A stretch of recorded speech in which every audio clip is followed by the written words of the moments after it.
Hi, this is the review of the first 50 lessons of A Course in Miracles. Nothing I see means anything. The reason this is so is that I see nothing, and nothing has no meaning. It's necessary that I recognize this, that I may learn to see. What I think I see now is taking the place of vision. I must let it go by realizing it has no meaning, so that vision may take its place. I have given what I see all the meaning it has for me. I have judged everything I look upon, and it is this and only this I see. This is not vision, it's merely an illusion of reality, because my judgments have been made quite apart from reality. I am willing to recognize the lack of validity in my judgments because I want to see. My judgments have hurt me, and I no longer want to see according to them. I do not understand anything I see. How could I understand what I see when I have judged it amiss? What I see is the projection of my own errors of thought. I do not understand what I see because it is not understandable. There is no sense in trying to understand it, but there is every reason to let it go and make room for what can be seen, understood, and loved. I can exchange what I see now for this merely by being willing to do so. Is not this a better choice than the one I made before? These thoughts do not mean anything. The thoughts of which I am aware do not mean anything because I am trying to think without God. What I call my thoughts are not my real thoughts. My real thoughts are the thoughts I think with God. I am not aware of them because I have made my thoughts to take their place. I am willing to recognize that my thoughts do not mean anything and to let them go. I choose to have them be replaced by what they were intended to replace.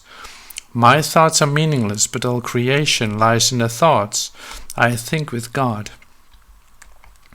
I am never upset for the reason I think. I am never upset for the reason I think because I am constantly trying to justify my thoughts. I am constantly trying to make them true. I make all things my enemies, so that my anger is justified and my attacks are warranted. I have not realized how much I have misused everything I see by assigning this role to it. I have done this to defend a thought system that has hurt me and that I no longer want. I am willing to let it go. I am upset because I see what is not there. Reality is never frightening. It's impossible that it could upset me. Reality brings only perfect peace. When I am upset, it is always because I have replaced reality with illusions I made up. The illusions are upsetting because I have given them reality and thus regard reality as an illusion.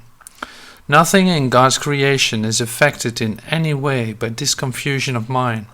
I am always upset by nothing. I see only the past. As I look about, I condemn the world I look upon. I call this seeing. I hold the past against everyone and everything, making them my enemies. When I have forgiven myself and remembered who I am, I will bless everyone and everything I see. There will be no past and therefore no enemies, and I will look with love on all that I failed to see before. My mind is preoccupied with past thoughts. I see only my own thoughts, and my mind is preoccupied with the past. What then can I see as it is? Let me remember that I look on the past to prevent the present from dawning on my mind. Let me understand that I am trying to use time against God. Let me learn to give the past away, realizing that in so doing I am giving up nothing. I see nothing as it is now. If I see nothing as it is now, it can truly be said that I see nothing. I can see only what is now. The choice is not whether to see the past or the present. The choice is merely whether to see or not. What I have chosen to see has cost me vision. Now I would choose again that I may see. My thoughts do not mean anything.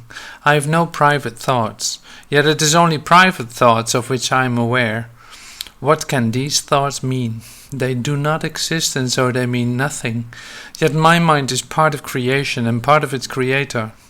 Would I not rather join the thinking of the universe than to obscure all that's really mine with my pitiful and meaningless private thoughts? My meaningless thoughts are showing me a meaningless world. Since the thoughts of which I am aware do not mean anything, the world that pictures them can have no meaning.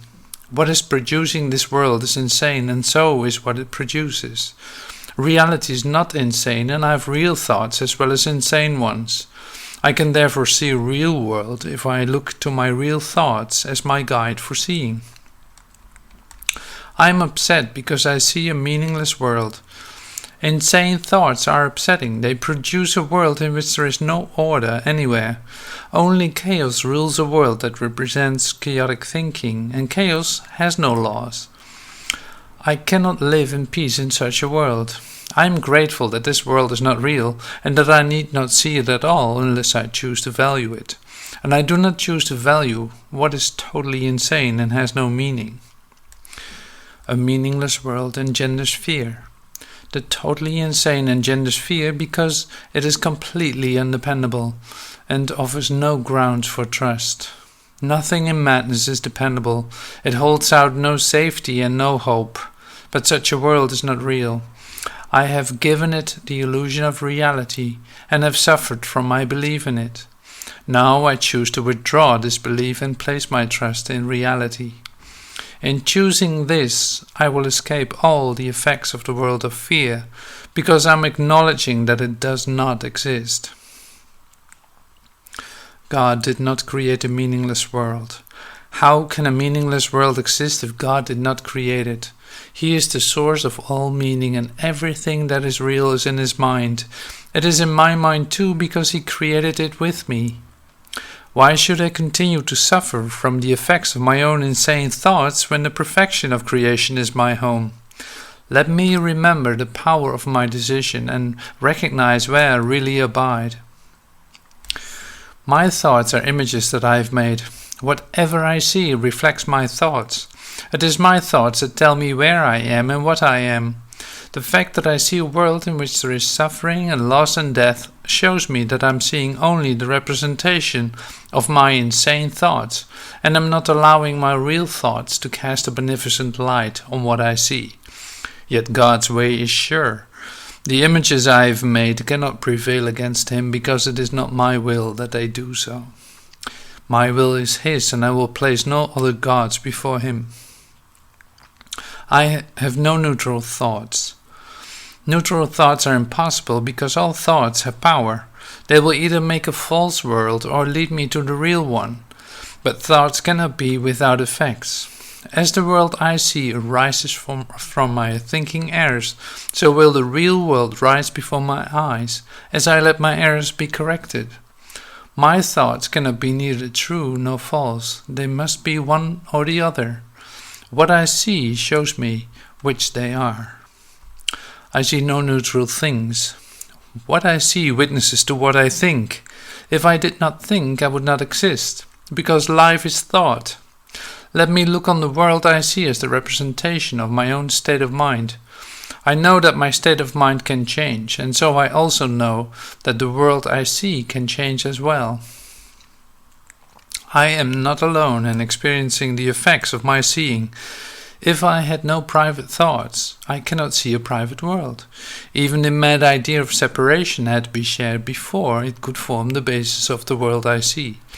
Yet that sharing was a sharing of nothing. I can also call upon my real thoughts, which share everything with everyone. As my thoughts of separation call to the separation thoughts of others, so my real thoughts awaken the real thoughts in them. And the world my real thoughts show me will dawn on their side as well as mine. I am not alone in experiencing the effects of my thoughts. I am alone in nothing. Everything I think or say or do teaches all the universe. A son of God cannot think or speak or act in vain. He cannot be alone in anything. It is therefore in my power to change every mind along with mine, for mine is the power of God. I am determined to see. Recognizing the shared nature of my thoughts, I am determined to see. I would look upon the witnesses that show me the thinking of the world has been changed. I would behold the proof that what has been done through me has enabled love to replace fear, and laughter to replace tears, and abundance to replace loss. I would look upon the real world and let it teach me that my will and the will of God are one. I am determined to see things differently. What I see now are but signs of disease, disaster, and death. This cannot be what God created for His beloved Son. The very fact that I see such things is proof that I do not understand God. Therefore I do not understand His Son. What I see tells me that I do not know who I am. I am determined to see the witnesses to the truth in me rather than those which show me an illusion of myself. What I see is a form of vengeance. The world I see is hardly the representation of loving thoughts. It is a picture of attack on everything by everything. It is anything but a reflection of the love of God and the love of His Son. It is my own attack thoughts that give rise to this picture. My loving thoughts will save me from this perception of the world and give me the peace God intended me to have. I can escape from this world by giving up attack thoughts. Herein lies salvation and nowhere else. Without attack thoughts, I could not see a world of attack. As forgiveness allows love to return to my awareness, I will see a world of peace and safety and joy, and it is this I choose to see in place of what I look on now. I do not perceive my own best interests. How could I recognize my own best interest when I do not know who I am? What I think are my best interests would merely bind me closer to the world of illusions. I am willing to follow the guide God has given me to find out what my own best interests are, recognizing that I cannot perceive them by myself. I do not know what anything is for. To me, the purpose of everything is to prove that my illusions about myself are real. It is for this purpose that I attempt to use everyone and everything. It is for this that I believe the world is for. Therefore I do not recognize its real purpose. The purpose I have given the world has led to a frightening picture of it. Let me open my mind to the world's real purpose by withdrawing the one I have given it and learning the truth about it. My attack thoughts are attacking my invulnerability. How can I know who I am when I see myself as under constant attack? Pain, illness, loss, age, and death seem to threaten me. All my hopes and wishes and plans appear to be at the mercy of a world I cannot control. Yet perfect security and complete fulfillment are my inheritance. I have tried to give my inheritance away in exchange for the world I see, but God has kept my inheritance safe for me. My own real thoughts will teach me what it is. Above all else, I want to see. Recognizing that what I see reflects what I think I am, I realize that vision is my greatest need. The world I see attests to the fearful nature of the self-image I have made. If I would remember who I am, it is essential that I let this image of myself go. As it is replaced by truth, vision will surely be given me. And with this vision I will look upon the world and on myself with charity and love. Above all else, I want to see differently. The world I see holds my fearful self-image in place and guarantees its continuance. While I see the world as I see it now, truth cannot enter my awareness. I would let the door behind this world be opened for me, that I may look past it to the world that reflects the love of God. God is in everything I see. Behind every image I have made, the truth remains unchanged. Behind every veil I have drawn across the face of love, its light remains undimmed. Beyond all my insane wishes is my will united with the will of my Father. God is still everywhere and in everything forever. And we who are part of Him will yet look past all appearances and recognize the truth beyond them all. God is in everything I see because God is in my mind. In my own mind, behind all my insane thoughts of separation and attack is the knowledge that all is one forever. I have not lost the knowledge of who I am because I have forgotten it. It has been kept for me in the mind of God, who has not left His thoughts. And I, who am among them, am one with them and one with Him. I am not the victim of the world I see. How can I be the victim of a world that can be completely undone if I so choose? My chains are loosened. I can drop them off merely by desiring to do so. The prison door is open. I can leave simply by walking out. Nothing holds me in this world. Only my wish to stay keeps me a prisoner. I would give up my insane wishes and walk into the sunlight at last. I have invented the world I see. I have made up the prison in which I see myself. All I need do is recognize this and I am free. I have deluded myself into believing it is possible to imprison the Son of God. I was bitterly mistaken in this belief, which I no longer want. The Son of God must be forever free. He is as God created him and not what I would make of him. He is where God would have him be and not where I thought to hold him prisoner. There's another way of looking at the world. Since the purpose of the world is not the one I ascribe to it, there must be another way of looking at it. I see everything upside down and my thoughts are the opposite of truth. I see the world as a prison for God's Son. It must be then that the world is really a place where he can be set free. I would look upon the world as it is and see it as a place where the Son of God finds his freedom. I could see peace instead of this. When I see the world as a place of freedom, I realize that it reflects the laws of God instead of the rules I made up for it to obey. I will understand that peace, not war, abides in it, and I will perceive that peace also abides in the hearts of all who share this place with me. My mind is part of God's and very holy. As I share the peace of the world with my brothers, I begin to understand that this peace comes from deep within myself. The world I look upon has taken on the light of my forgiveness and shines forgiveness back at me. In this light I begin to see what my illusions about myself kept hidden. I begin to understand the holiness of all living things, including myself and their oneness with me. My holiness envelops everything I see. From my holiness does the perception of the real world come. Having forgiven, I no longer see myself as guilty. I can accept the innocence that is the truth about me. Seen through understanding eyes, the holiness of the world is all I see. For I can picture only the thoughts I hold about myself. My holiness blesses the world. The perception of my holiness does not bless me alone. Everyone and everything I see in its light shares in the joy it brings to me.